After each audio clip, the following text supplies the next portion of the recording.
यह रही एक 400 शब्दों की हॉरर कहानी, हॉरर स्टोरी इन हिंदी। शीर्षक पुराना हवेली का राज। रात के लगभग 12 बज चुके थे। चांद आधा बादलों में छिपा था और हवाएं सुनसान सड़क पर अजीब सी सरसराहट कर रही थी। रवि और उसके 3 दोस्त अर्जुन, सीमा और नेहा एक पुरानी हवेली की तरफ जा रहे थे, जिसके बारे में गांव में कहा जाता था कि वहां भूत बसता है। किसी ने कभी उस हवेली के अंदर जाने की हिम्मत नहीं की थी, लेकिन इन दोस्तों को सच्चाई जाननी थी। हवेली के दरवाजे जंग लगे थे।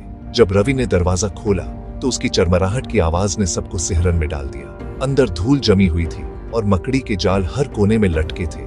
दीवारों पर पुराने चित्र लगे थे, जिनमें लोगों की आंखें ऐसे लग रही थी मानो वे उन्हें घूर रही हों। अचानक हवा का एक तेज झोंका आया और ऊपर की मंजिल से किसी के चलने की आवाज आई। अर्जुन ने टॉर्च ऊपर की। वहां एक साया हिला। सबके दिल की धड़कन तेज हो गई। वे सीढ़ियां चढ़कर ऊपर पहुंचे। वहां एक कमरा था जिसका दरवाजा आधा खुला था।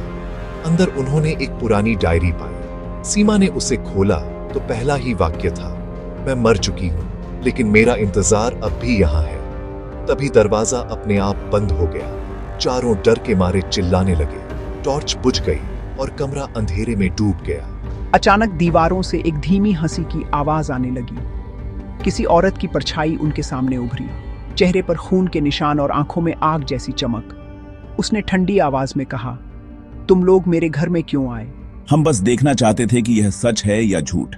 अब तुम्हें भी सच्चाई पता चल जाएगी। उसके बाद क्या हुआ कोई नहीं जानता। अगले दिन गांव वालों को हवेली के बाहर चारों की खाली गाड़ियां मिली, लेकिन कोई भी अंदर नहीं था। कहते हैं आज भी आधी रात को उस हवेली से लोगों की चीखें सुनाई देती हैं, और अगर कोई टॉर्च लेकर अंदर जाए तो रोशनी हमेशा के लिए बुझ जाती है। क्या आप चाहेंगे कि मैं इसी कहानी को इंग्लिश वर्जन में भी लिख दूं 400 वर्ड्स में?